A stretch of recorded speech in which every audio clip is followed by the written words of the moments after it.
It's great to see you again for the curricula video series. Today, we're going to be discussing the topic of child abuse during natural disasters and conflicts. Seddighi is a postdoctoral researcher at the Department of Clinical Psychology at the University of Groningen. He's also the leader of the research group Children and Resilience in Adversity at the Rudolf Agricola School for Sustainable Development. He has 10 years of experience with working in different international humanitarian organizations.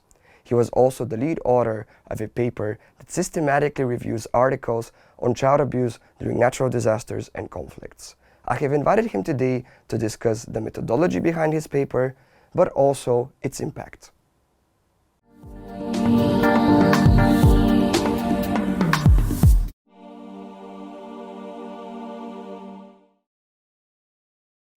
If I want to say which paper I'm proud of that, I'm proud of this paper, not because of the process of doing the research, but because of the how different audience and the broad audience approached this paper, and they accepted this paper.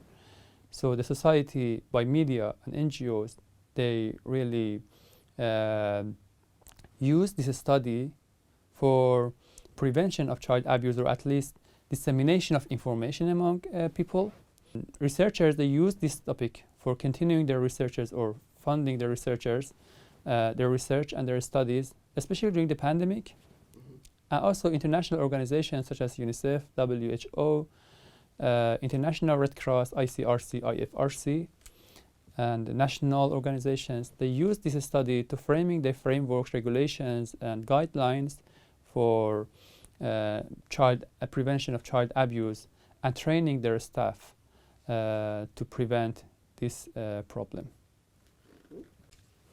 I wanted to find as an aim the patterns of child abuse in disasters in terms of disasters, type of violence, the geographical locations, predictors, and the other characteristics of child abuse in disasters. And the best way to find and to answer this question was systematic review.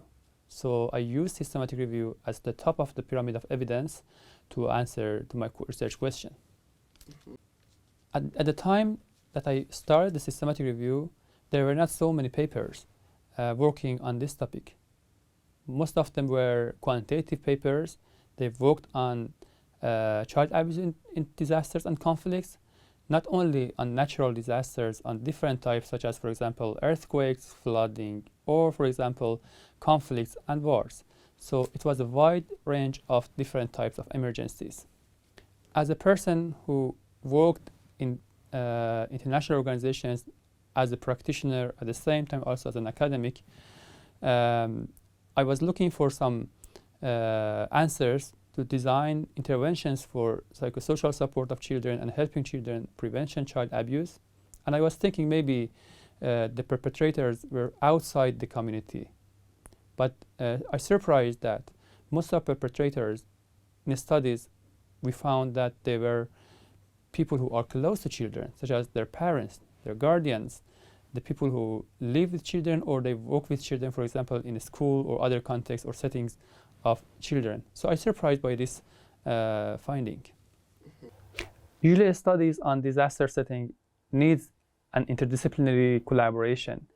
And we use different disciplines, approach, and perspectives towards our work. For instance, in our specific paper, Child Abuse in Disasters and Conflicts, we use different disciplines perspective, including disaster studies, childhood studies, and psychology studies, and specifically forensic psychology.